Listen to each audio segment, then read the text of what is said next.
Hi, and welcome to the Breastfeeding Medicine Podcast.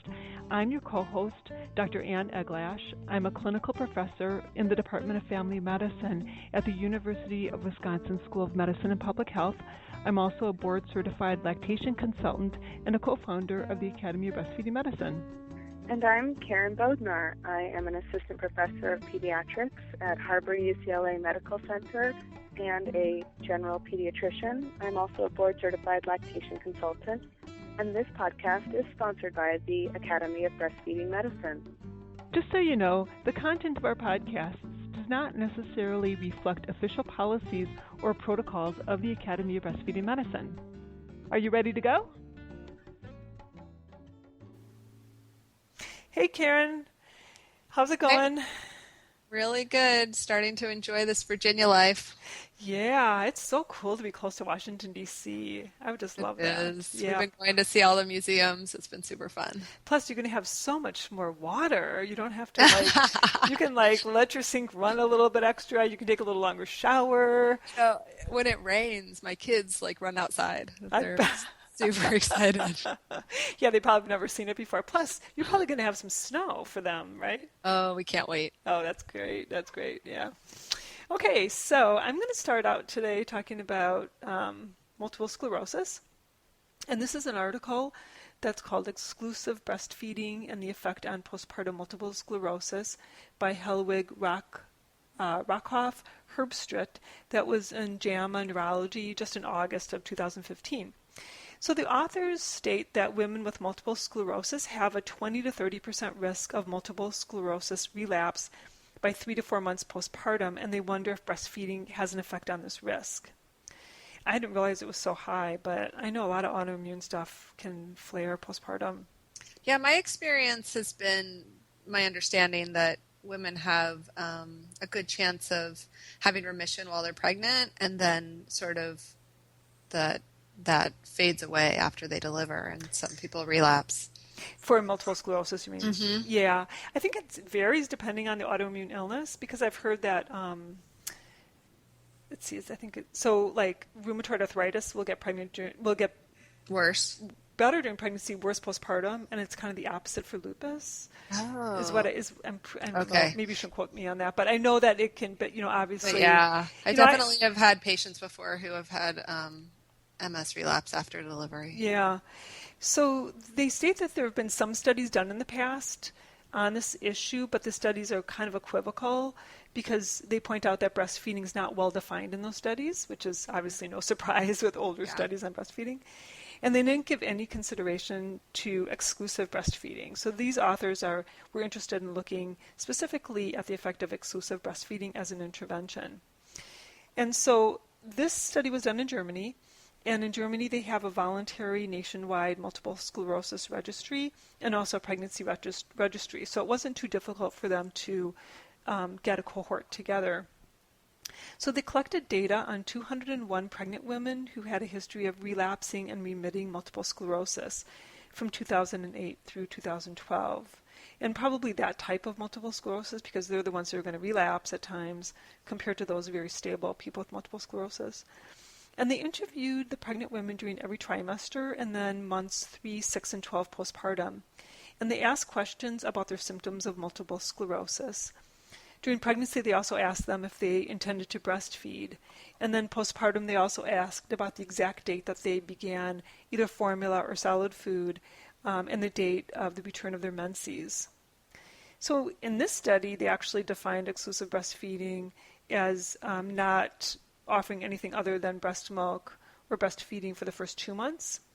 And then the group that was in the non-exclusive breastfeeding group, women in that group either didn't nurse at all or they supplemented in the first couple months. So they found that 59.7% of these women intended to breastfeed exclusively for at least 2 months. But then among those women, 4 of them, or 3.3%, stopped breastfeeding earlier than they wanted to because of having a multiple sclerosis relapse and needing to take medications that would be, sort of not ideal. 21% of the women breastfed and added supplementation in the first couple months, and about 20% didn't breastfeed.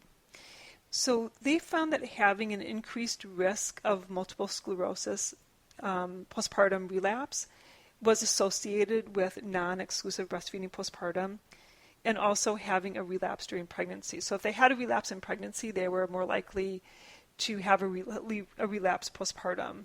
And if they were not exclusively breastfeeding the first couple months, they had a higher risk of relapse as well. So I kind of thought, well, maybe it's because women who have more relapses postpartum are women who have more disease, worse disease. But they didn't actually see an association between the disease duration or the frequency of MS relapses before pregnancy and the risk of relapse postpartum. So 38% of the women who did not nurse exclusively had a relapse in the first 6 months versus 24% of women who breastfed exclusively for 2 months. Only 24% of those women had a relapse in the first 6 months.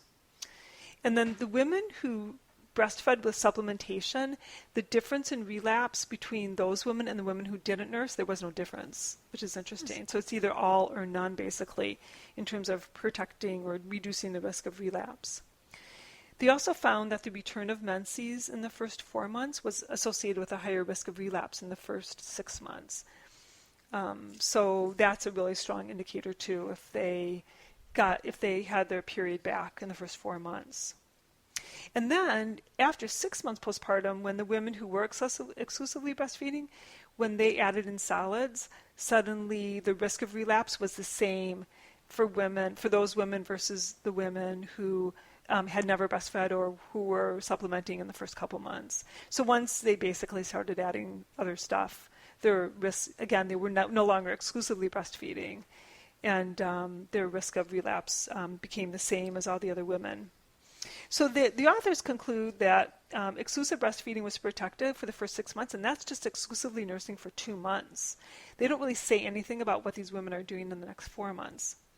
And they feel it has to do with not ovulating, that basically what's happening is that these women are just not ovulating when they're nursing exclusively for the first couple months. They're not getting their period back in the first 4 months, and that is what seems to be protecting them. So is there any information in the study about what birth control these women might be using, if any? No. Huh. No. That's interesting. I wondered about that also when you were mentioning about the return of menses, because, for instance, if you had a hormone-containing IUD placed, 6 weeks after delivery, that may also alter return of menses along with the breastfeeding. Right. And I wonder how that plays in. Yeah. Yeah, I don't know. That's a good point. I don't know that I didn't see anything that was I don't know what people use in Germany, if it's similar to the United States in terms of, the breakout of hormones, like at 2 days postpartum. Yeah. Yeah, like I had a patient the other day who was 12 days postpartum, and I asked her about her medications, and she said, well, I'm on the mini pill. And I said, you're on the mini pill already? She said, yeah, my doctor said that, like, now that's the trend. Like, everyone starts the mini pill, like, on day 2. Oh, good grief. And I thought, I've not seen that as an intervention. That's not recommended by the CDC or World Health Organization. So, pretty sad. Yeah. So anyway, that's interesting. And, I think it's like anything else. If you're ovulating and you have your period, pretty much any condition that a woman has is worse. Really, like everything, like arthritis, back pain, dizziness, migraines, nausea, you name it. Even if it's not worse, it feels like it's worse. Depression, you name it, it is worse. Right. And so I tell women who are just miserable in their 30s and 40s, I tell them, what, when you're 50, you're going to feel great. Estrogen, it's a blessing and a curse. Absolutely. It's a roller coaster. Life is a roller coaster. Yeah. Okay, well, I'm going to talk about pasteurized donor human milk, maintaining microbiological purity for 4 days at 4 degrees Celsius. So this is by Amy Manning Vickers, Shayna Stark-Solis, David Hill, and David Newberg, and it was published in the Journal of Human Lactation in August 2015. And this was just a short article. It was they did the study basically because donor milk, which is used by NICUs, is frozen, pasteurized human milk, defrosted, and stored usually at 4 degrees Celsius. And generally that milk is defrosted, and then if it's not used within 24 hours, it's thrown away. So as we know, most of the protective components of human milk are stable during prolonged storage at that low temperature, but pasteurization reduces some factors responsible for suppressing microbial growth and protecting against infection. So the current Human Milk Banking Association of North America, also known as HMBANA, best practice guidelines recommend that milk be discarded 24 hours after being thawed. However, there is really little experimental data available on the duration of microbiological purity in thawed, pasteurized donor human milk. So in this study, the authors thawed 42 independent, randomly selected pasteurized human donor milk samples. As in a typical NICU, each was opened at 3-hour intervals, and milk was withdrawn using a sterile syringe. In this case, they withdrew 3 mLs and put those into a sterile container. The samples removed at certain times were tested for the presence of any microorganisms, and those were at hours 0, 24, 48, 72, 96, and at 9 days. The results showed that no evidence of microbial growth was observed in cultured samples taken at 0 through 9 days after thawing of milk samples. So essentially, the pasteurized milk didn't have any microbes grow in it for a full 9 days, which I thought was amazing.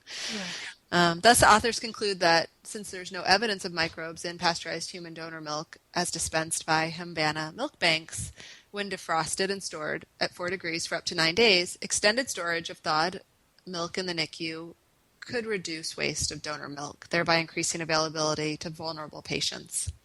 They also note under study limitations that although their data strongly weigh against the 24-hour expiration of thawed milk, they cannot indicate a definite time point at which bacterial growth could be expected. And there are other criteria that may also limit the duration of pasteurized human donor milk utility, so 9-day-old milk may not be suitable for premature infants. And they suggest that further studies on changes in other parameters in human milk during prolonged storage are needed. Yeah, because the fats can go rancid too. I mean, there's that whole issue. Yeah, it's interesting. I saw a study recently that was talking about lipase, and that because in the past it's been stated that this is possibly associated with some milk, going bad or getting an odor, and it showed that there was not that association between the levels of lipase and that happening. I need to dig it up for one of our future podcasts. But yeah, we should talk about that. There is something that's going on, of course. Milk doesn't last forever. I personally think it might have something to do with the types of diets that women have, and I've recommended to some women just to stop taking fish oil, because I wonder if that's what's making the milk smell so awful. And also, the fats break down too. So yeah, absolutely. I'll write that down. Let's talk about that in one of our future podcasts, because that's such a common question I get too. Mm-hmm. But yeah, I think the fats are an issue, vitamin levels, the continued degradation of white cells over time.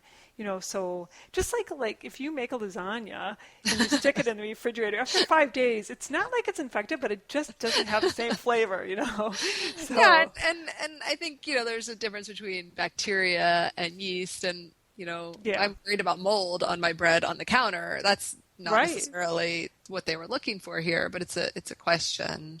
Although, but you were saying that already some donor milk is being kept longer than 24 hours since this research came out. Yeah, I think that, a couple of things. I've heard some people tell me that in their NICUs they are allowing the NICUs to use it for 48 hours.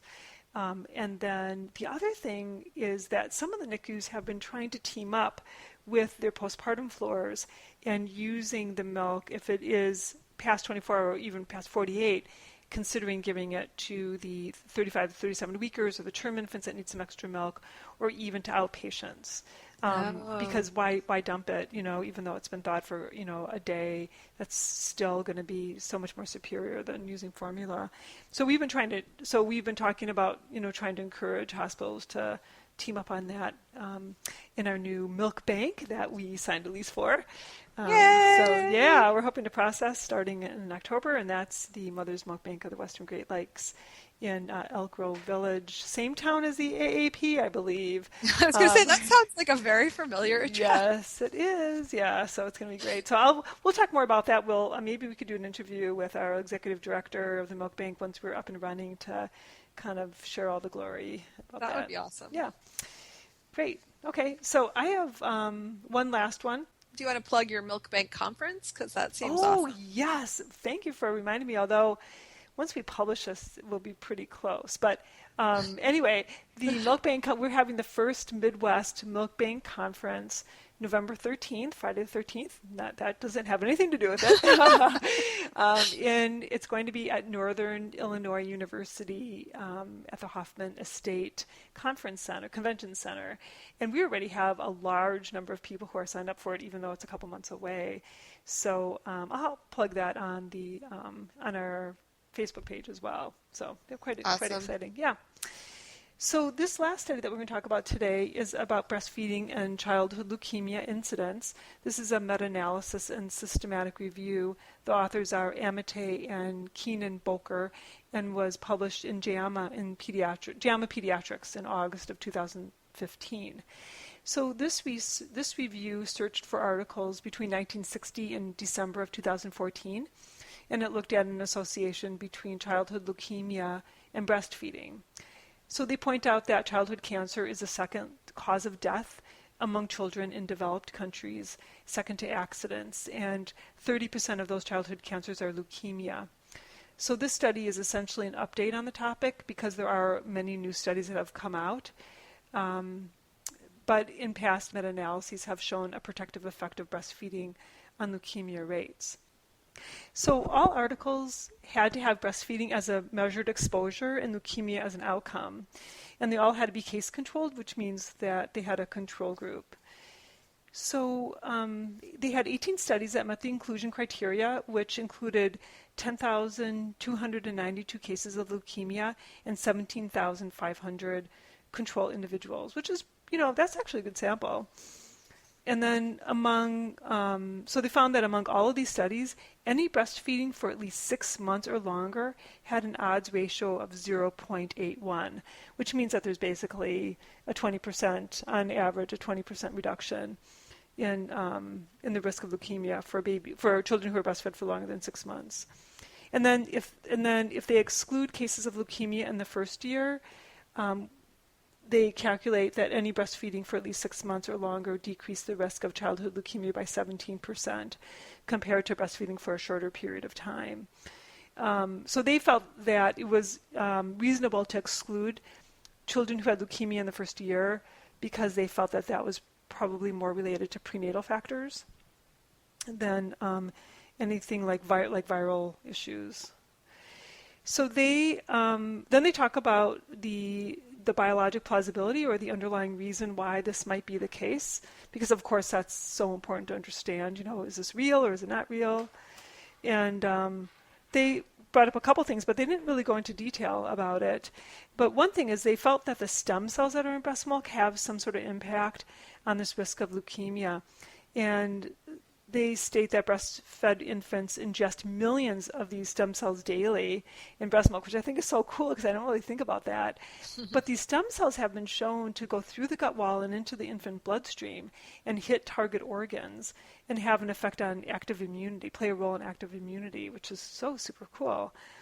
And then in addition, they think that the gut microbiome plays a role because there's this theory about leukemia that it has to do with genetic factors plus viral influences that children are exposed to, especially Epstein-Barr virus, and that infants, because of their breastfed infants, because of their different gut microbiome, they're less at risk for severe infections, severe viral infections.